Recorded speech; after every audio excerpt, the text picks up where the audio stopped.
सवाल ही नहीं उठता वापस जाने का। Please vote for me. मेरा पहला इम्पोर्टेंस है शिमोगा में शांति बनाने का। एनपीएस कैंसिल करके ओपीएस लाऊंगा। पर जेडीएस 100% जीतेगा। एमएलए पोस्ट के लिए एक ऑटो ड्राइवर कंटेस्ट करेगा। पहले दावेदार हमें, हमारा पीछे बीजेपी हो सकता है, थर्ड प्लेस में कांग्रेस है।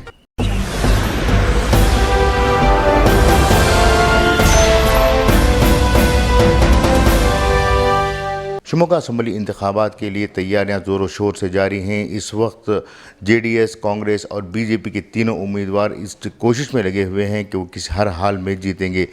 इसी सिलसिले में आज हम जेडीएस के उम्मीदवार आइनुर मंजुनाथ से बात करने पहुंचे हैं और जानना चाहेंगे कि वो किस तरह से काम कर रहे हैं और उन पर जो सवालात उठ रहे हैं उसके जवाबात क्या हैं। वेलकम सर, इनकलाब न्यूज़ में आप अपने व्यूज़ को पेश करने के लिए आए हैं। तो सबसे पहले बताएं कि आपके इलेक्शन का प्रिपरेशन कैसा है? हमारा इलेक्शन थोड़ा लेट से शुरू हुआ क्योंकि टिकट अनाउंसमेंट में डिसीजन लेने में थोड़ा देर हो गई।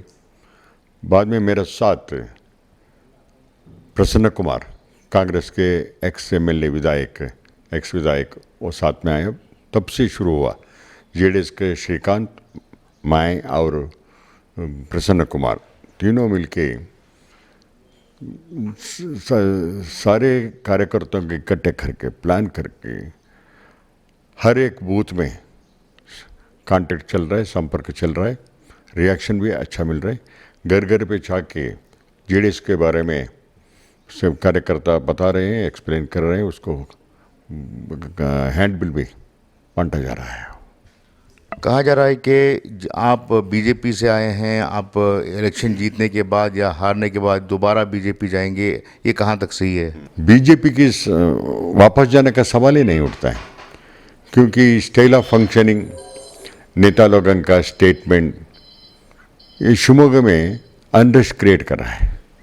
इसलिए उसके विरोध करके मैं बाहर आया हूँ। बाहर आने टाइम पे मेरा जो बचे थे 1.5 साल का पावर इस्तीफा दे के आया हूँ मैंने। यहाँ जेडीएस में जीत कर या हार कर वापस जाने का मतलब ही नहीं है। कैसे जाएंगे? अरे वहाँ रहने चाहता हूँ मैं, वहाँ ऐसे ही रहता था, एमएलसी भी रहता था 1.5 साल के लिए। वो छोड़ के आने में सवाल ही नहीं उठता वापस जाने का। इसके अलावा आप जेडीएस में हैं, जेडीएस का वोट बैंक बहुत कम था पहले, तो कैसे आप जीतने के लिए वोट बैंक को गैदर कर सकते हैं? ये दो चीज़ें। एक प्रसन्न कुमार का साथ सारे जात का लोग, कुछ लोग आया है। मेरे पास कम से कम 40 साल से मजदूरों का बीच में, लेबरों का बीच में काम कर रहा हूँ मैं। मेरे साथ लेबर यूनियंस है, गवर्नमेंट एम्प्लॉयज़ यूनियन है। आज तक जो किया है मैं उसका साथ देने के, उसका रिटर्न्स अब मिल रहा है मुझे। सो गवर्नमेंट एम्प्लॉयज़ के बारे में बहुत कुछ काम किया मैंने। वहाँ एक बड़ा प्रॉब्लम था एनपीएस और ओपीएस। एनपीएस रद्द करके ओपीएस लाने के लिए बहुत कुछ मेहनत किया है मैंने। एक 4 दिन पहले कुमार स्वामी जी ने आया था, उससे बात किया। उन्होंने कहा मैं एनपीएस कैंसिल करके ओपीएस लाऊंगा। ये तो कम से कम शिमोगा क्षेत्र में 4000 एम्प्लॉयज़ के ऊपर उसका इफेक्ट रहेगा। 4000 एम्प्लॉयज़ माने उसका फैमिली। एनपीएस लोग है, ये पे कमीशन के बारे में कुछ लड़ाई किया, इसके गवर्नमेंट एम्प्लॉयज़ है। सो रिटायर्ड एम्प्लॉयज़ 4000 तक है। उसका स्वास्थ्य के लिए हेल्थ स्कीम इंट्रोड्यूस करने के लिए बहुत कुछ काम किया मैंने, अब तक हुआ नहीं। सो कुमार स्वामी का गवर्नमेंट आ गया तो वो 100% हो जाएगा। थर्ड वन, प्राइवेट स्कूल्स है, उसमें aided and non aided and aided में एनपीएस भी नहीं है, ओपीएस भी नहीं है।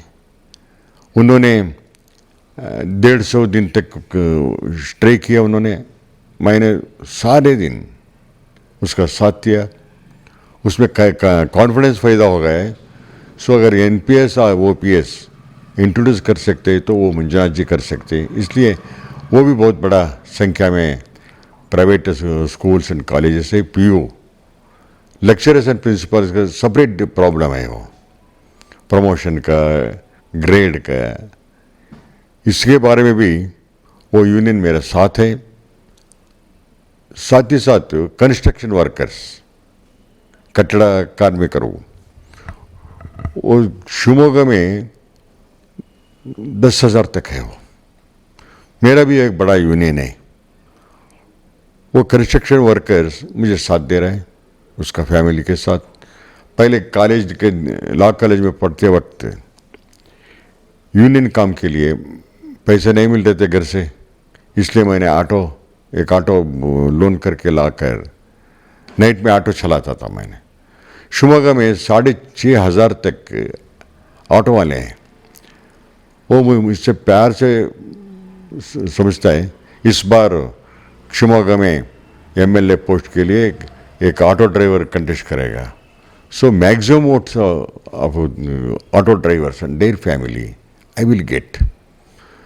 और पुलिस, पहले विधानसभा मंडल में सेशन जारी रहने पर पहला बार पुलिस के बारे में, उसका अलायंस बारे में, सैलरीज के बारे में मैंने कुछ कहा, क्योंकि सभी अंदर गालियाँ देते थे पुलिस फेल्यूर पर। मैं भी कमेंट किया फेल्यूर पर, मगर उसका पर्सनल जो प्रॉब्लम्स है सर्विस मैटर, अवराध का रिपोर्ट का डिफरेंसेस, ये सब चीज़ों के ऊपर मैंने टिप्पणी की सदन में। सो गवर्नमेंट भी थोड़ा सीरियस से लिया है। ये कोशिश जो किया मैंने, टोटल पुलिस डिपार्टमेंट बहुत खुश है, काम होने दो। हमारा प्रॉब्लम के बारे में एक आदमी है इधर, जानकारी है उनको, मैं हमारा बारे में सरकार के साथ लड़ाई करके कुछ तो कुछ अचीवमेंट करेगा। Total police family maximum votes मेरे साथ में। कम्युनिटी का मैं तीनों कैंडिडेट्स एक ही कम्युनिटी का है, उसमें कम से कम 50 to 60% मुझे आता है। वो तो डिवाइड कांग्रेस और मेरे बीच में होगा, बीजेपी में नहीं होगा। अगर हुआ तो भी थोड़ा percentage, maximum percentage of Lingayat vote JDS को आएगा। ऐसे टोटल करते गए तो ऑलमोस्ट 40-50,000 तक कम से कम जेडीएस को वोट मिलता है। साथ में प्रसन्न कुमार ब्राह्मण वोट निकाला। इस बार जेडीएस पहले बार वक्कलिगा वोट ले रहा है। वक्कलिगा पहले नहीं देते थे, क्योंकि जेडीएस इधर नहीं जीतेगा, वही we should waste our votes, ऐसे सोचते थे वो। इस बार वो 14,000 तक वो वक्कलिगा है। उसमें कम से कम 10-11 हज़ार वोट होंगे, उसमें 90% बीजेपी के आने वाले। प्रसन्न कुमार का कोशिश से ब्राह्मण वोट भी डिवाइड हो गए, उसमें भी थोड़ा आएगा। ऐसे टोटल करते गए तो हम जीतने का अच्छा मौका है। अगर माइनॉरिटी क्लास हमको, मैं मांगता हूँ, रिक्वेस्ट कर रहा हूँ, वन साइड वोट करो मेरे लिए। सो बहुत बड़ा डिफरेंस से हम जीत जाएंगे। कम से कम आधा मिल गए तो भी बहुत बड़ा अंतर से मैं जीत तक सकता हूँ। हमारा पास 50,000 तक कायम वोट है हमारा, ऐड होना है। ऐड करने के लिए हम कोई सोच रहे हैं। टोटल क्रिश्चियन कम्युनिटी हमारा बारे में थोड़ा सिंपैथेटिक है, उसको एनकरेज करने के लिए हम बहुत कोशिश भी कर रहे हैं। इस बार जेडीएस 100% जीतेगा। सर, और एक अहम क्वेश्चन है कि आप पहले जो बीजेपी में थे, संघ परिवार में उससे जुड़े हुए थे, उस टाइम पर आपने शिवमोगा के एक उर्दू स्कूल को डैमेज किया था और एक दरगाह के पास जो दुकान थी उसको भी आग लगाई थी। ये क्या आप बीजेपी में रहते हुए किया था या फिर अनजाने में किया था? नहीं, जब 94 से मैं बीजेपी में था, मैं 94 से अब छोड़ा है मैंने। तब तक ऐसा इंसिडेंट एक भी नहीं हुआ है। एक गलत एलिगेशन है मेरे ऊपर। अगर ऐसा है तो कुछ डॉक्यूमेंट होंगे। ऐसा नहीं हुआ है, एक भी इंसिडेंट नहीं है। सर, माइनॉरिटीज़ के वोट जो हैं ट्रेडिशनली कांग्रेस के तरफ होते हैं हमेशा, उसको डाइवर्ट करने और उसके लिए क्या कर रहे हैं, आपके पास क्या प्लान है सर? आजकल शिमोगा में कम्युनल क्लैश का ट्रेंड ज़्यादा है। बीजेपी बोलते हैं हिंदुओं के बारे में, कांग्रेस बोलते हैं मुसलमान के बारे में। तो दोनों भी ये रिलीजियस कार्ड मिल के वोट लेने का सोच रहे हो। जेडीएस स्पेशली मैं दोनों के बारे में नहीं सोच रहा हूँ, इंसानियत का तरफ से मैं सोच रहा हूँ। सो मेरे सामने कोई आ गए तो हिंदू भी नहीं, मुसलमान भी नहीं, एक इंसान है, इंसान का प्रॉब्लम के वो सोचता हूँ मैं। कांग्रेस और बीजेपी के बीच में एक्सेप्टेबल रोल इज जेडीएस का है। ये मुसलमान को नहीं है, हिंदुओं को भी नहीं है। सो दोनों को साथ में लेने का कोशिश जो हम कर रहे हैं, इसलिए मुसलमानों का हिंदुओं का दोनों की तरफ से हमको वोट मिलेगा। वो आपका मेन कॉम्पिटिटर कौन है, कांग्रेस है या बीजेपी सर? मैं अब सोच रहा हूँ, आज तक के पहले 4 दिन पहले एक ट्रायंगल था, क्लोज ट्रायंगल।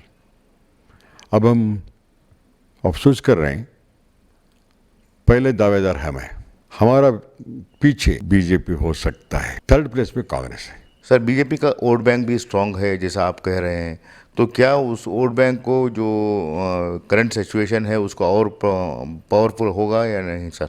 उसका तो नहीं होंगे, क्योंकि बीजेपी में जो वोट था वो सारे हिंदू लोगों का था, मुसलमान का नहीं, क्रिश्चियन का नहीं है।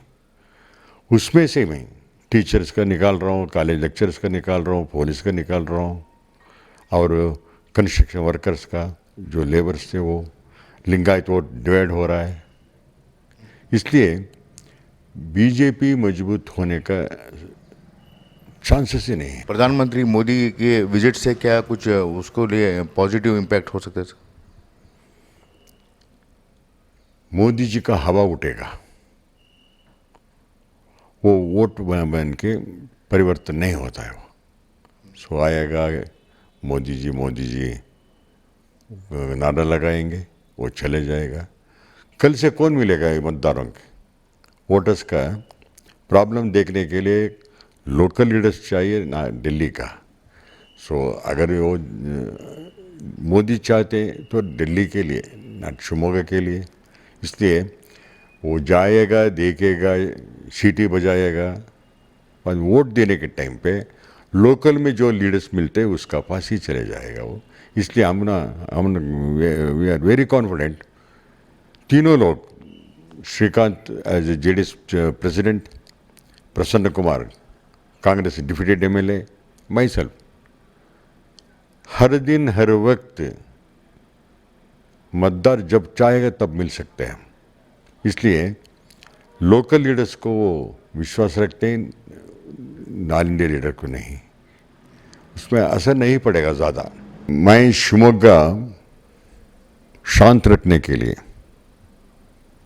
और अच्छा विश्वास हिंदू और मुसलमान को बीच में विश्वास बढ़ाने के लिए सोच रहा हूँ।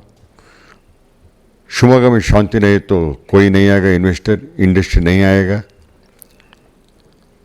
हर एक इंसिडेंट में सेक्शन जो जारी होता है, प्राइवेट ऑर्डर होता है, 144 होता है, तब वो एक दिन के लिए जो कमाने वाले रास्ते पे, स्ट्रीट वेंडर्स, ऑटो वाले, छोटे छोटे कैंटीन वाले, फूल और फल बेचने का आदमी, ये सब भी एक दिन के लिए रोज़ा पड़ेगा, वो उपवास रहेगा, वो भूखे रहेगा। एक दिन जारी हुआ तो कम से कम 15,000 तक गरीब लोग बिना खाना सोना पड़ता है वो। इसलिए मेरा पहला इम्पोर्टेंस है शिमोगा में शांति बनाने का और सहबाड़ में कोऑर्डिनेशन, नो मिसअंडरस्टैंडिंग। पहले जैसे थे विश्वास से हिंदू मुसलमान एंड क्रिश्चियन, वो माहौल क्रिएट करने चाहता हूँ। इसलिए मुझे एक बार एक अच्छा मौका दो। शिमोगा में नया तरीका सा पॉलिटिक्स करूँगा, डेवलपमेंट भी करूँगा। शिमोगा में दंगा कोमघर्षण कुछ नहीं होगा, ऐसे विश्वास भरोसे देने चाहता हूँ। मैं विश्वास रखता हूँ शिमोगा वोटर्स जो है एजुकेटेड है, वेल सिविलाइज्ड है, वो सभी लोग, मेरा ये घोषणा है, क्या है नारा शांति बनाने का, इसलिए मुझे वोट देंगे। इसलिए वोट देने के लिए मैं उससे अनुरोध करूंगा, रिक्वेस्ट करूंगा। शिमोगा पीसफुल एंड डेवलपमेंटफुल शहर होने के लिए, वो सब साथ देने के लिए, मुझे वोट देने के लिए मैं हाथ जोड़ के विनती करूंगा, प्लीज़ वोट फॉर मी। ये थे जेडीएस कैंडिडेट ऐनुल मंजुनाथ, जिन्होंने अपने आने वाले दिनों में क्या काम करना है उस पर तबसरा किया। साथ ही साथ इन पर जो इल्ज़ामात थे उन्होंने इन इल्ज़ामात को सरे से रद्द करते हुए कहा कि अगर एक भी सबूत है तो हम मेरे सामने पेश किया जाए। कैमरा पर्सन इरशाद के साथ मुदस्सिर अहमद, इनकलाब न्यूज़, शिमोगा।